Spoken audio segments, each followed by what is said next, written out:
Ratanpur press club ने हर साल की तरह इस बार भी प्रतिभा सम्मान एवं सांस्कृतिक कार्यक्रम का आयोजन किया, जिसमें विभिन्न क्षेत्र के प्रतिभाओं का हुआ सम्मान। वहीं इस आयोजन में मुख्य अतिथि के रूप में कोटा विधायक अटल श्रीवास्तव व कार्यक्रम की अध्यक्षता बेलतरा विधायक सुशांत शुक्ला ने किया। विशिष्ट अतिथि के रूप में रतनपुर नगर पालिका अध्यक्ष घनश्याम रात्रे एवं कबड्डी संघ के जिला अध्यक्ष जीवन मिश्रा सहित अन्य जन शामिल हुए। वहीं बेलतरा विधायक सुशांत शुक्ला ने कहा, छत्तीसगढ़ के पुरातन राजधानी रतनपुर में लोकतंत्र के चौथे स्तंभ के सभी सदस्यों द्वारा प्रतिभावान छात्र छात्राओं और शिक्षकों का सम्मान किया गया है। रतनपुर से कान्हा तिवारी की रिपोर्ट। यहाँ के आसपास के क्षेत्र का प्रतिभा सम्मान समारोह यहाँ पर आयोजित किया गया। प्रेस का काम पूरे समाज में होने वाली अच्छाइयाँ, बुराइयाँ, कमियाँ उसको उजागर करना है और रतनपुर प्रेस क्लब ने बहुत बड़ा बीड़ा उठाया है कि लगातार चौथा साल यहाँ से समाज सेवी संस्थाओं को, जो लोग समाज सेवा में काम कर रहे हैं, जो बच्चे स्कूल में बहुत अच्छा परफॉर्म कर रहे हैं, जो लोग अपनी सर्विसेज बहुत, उन सब का सम्मान समारोह रखा है। बहुत ही अद्भुत और बहुत अच्छा कार्यक्रम यहाँ पर आयोजित किया गया था और मैं उम्मीद करूँगा कि कार्यक्रम हमेशा की तरह चलता रहे और जिन लोगों का सम्मान मिला उनको बहुत बहुत बधाई देता हूँ और प्रेस क्लब के सभी सदस्यों को बधाई। अद्भुत छत्तीसगढ़ की पुरातन राजधानी में लोकतंत्र के चौथे स्तंभ यानी प्रेस क्लब के सभी सदस्यों द्वारा ये प्रतिभावान छात्र छात्राओं शिक्षकों का सम्मान किया गया है। ये अपने आप में अतुलनीय है और मेरी ऐसी मान्यता है कि आदिशक्ति महामाया देवी इन सबकी मनोकामना पूर्ण करते करते हमारे प्रेस क्लब को निष्पक्ष और धारदार लेखनी के लिए जानी जाए, ऐसी मेरी मान्यता स्थापित होगी। रतनपुर प्रेस क्लब को यही संदेश देना चाहता हूँ कि आपकी धैर्य धार बनी रहे और निष्पक्ष काम होता रहे और ताकि जन भावनाएं समय समय पर प्रशासन को, जनप्रतिनिधियों को ध्यानाकर्षित करती रहे। बीते शुक्रवार को तोरवा थाना क्षेत्र के ग्राम ढेका बाईपास रोड पर एक अज्ञात युवक की लाश मिली थी। मृतक की पहचान उसके ससुराल पक्ष द्वारा ग्राम दुलदुला सिमगा बलौदा बाजार भाटापारा में रहने वाले देवेंद्र बनर्जी के रूप में की गई। पूछताछ में पुलिस को जानकारी हुई कि देवेंद्र की अपनी पत्नी अंजलि धृतलहरे के साथ नहीं बनती थी और देवेंद्र अक्सर उसके साथ मारपीट करता था।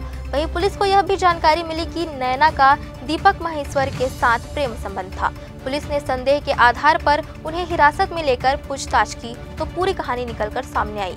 प्रेमी के साथ घर बसाने की चाह से अंजलि ने अपने प्रेमी दीपक महिलेश्वर को 4 लाख रुपए की सुपारी दी थी।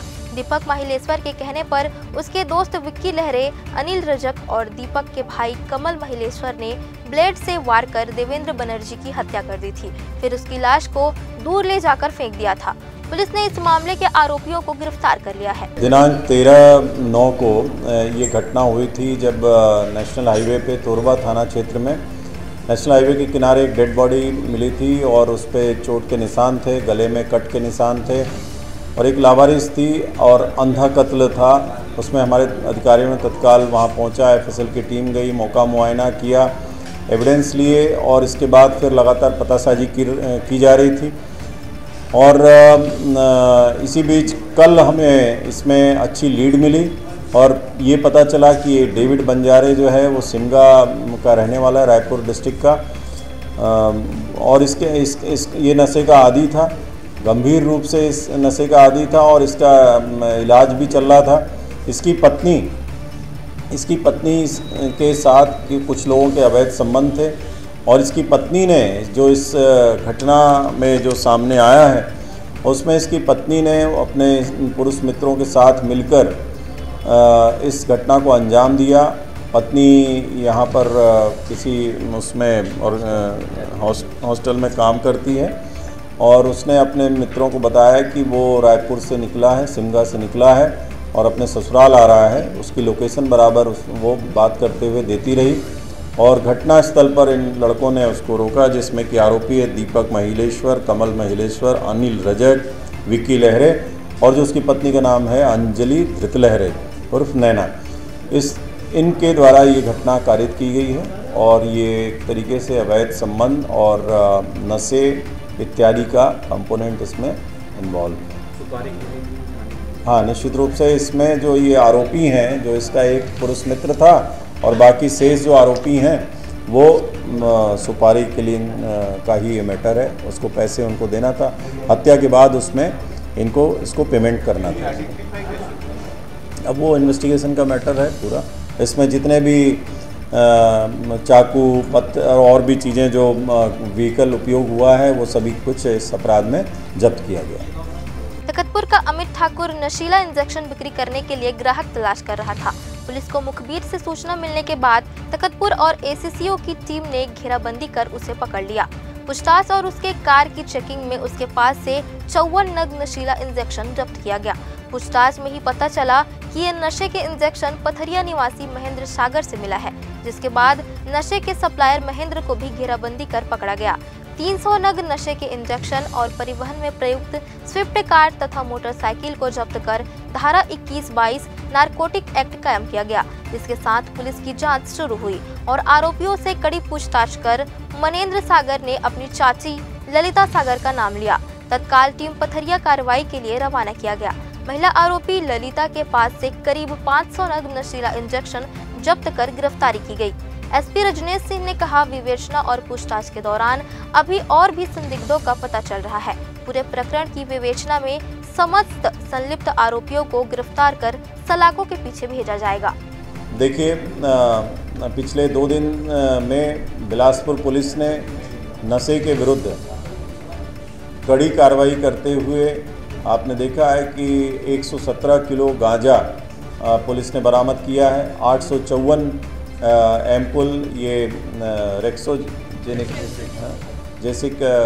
जो ये मेडिसिन इंजेक्शन है जो कि बहुत नशा करता है, ये इंजेक्शन बरामद किया है। इसके अलावा 365 लीटर अवैध शराब बरामद की गई है। इस प्रकार नशे के खिलाफ लगातार पुलिस कड़ी कार्रवाई कर रही है।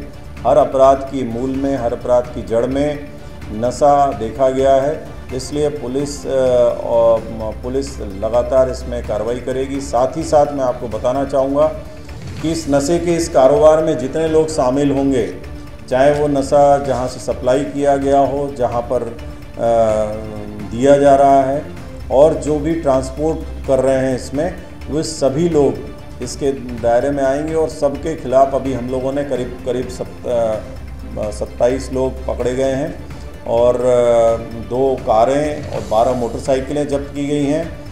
और आने वाले समय में आप देखेंगे कि ये सारी गाड़ियां जब्त होंगी। इसमें फाइनेंशियल इन्वेस्टिगेशन भी होगा। इनके जितने भी बैंक के ट्रांजैक्शंस हैं वो सभी चेक किए जाएंगे। जो भी इसके माध्यम से पैसों का लेन देन हो रहा है वो सभी फ्रीज किए जाएंगे अकाउंट। और जो भी इस व्यवसाय, अवैध व्यवसाय से जो संपत्ति अर्जित की जाएगी वो सभी संपत्तियां भी जब्त की जाएंगी। गणेश चतुर्थी पर विराजे भगवान गणेश जी अवभगत और सेवा के पश्चात उन्हें अनंत चतुर्दशी पर विदाई दी जाती है। कहते हैं भगवान गणेश अपने भाई कार्तिकेय से मिलने दक्षिण भारत गए थे। 10 दिन बाद वे अपने घर कैलाश वापस लौट गए थे। इसी के पालन में 10 दिनों तक उनकी उपासना करने के बाद विसर्जन की परंपरा है। इसलिए गणेश चतुर्थी के बाद से ही बिलासपुर के सभी प्रमुख घाटों में विसर्जन का क्रम जारी है। इसी क्रम में रविवार को बड़ी संख्या में गणेश प्रतिमाएं विसर्जन करने गणेश भक्त गाजे बाजे के साथ बिलासपुर के छठ घाट पहुंचे।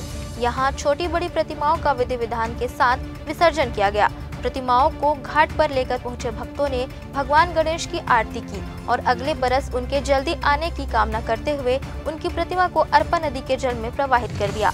गणेश की स्थापना और फिर विसर्जन प्रकृति के जीवन मृत्यु के नियम को दर्शाती है। इस चक्र से सभी को गुजरना है, यही संदेश भगवान गणेश दे गए हैं।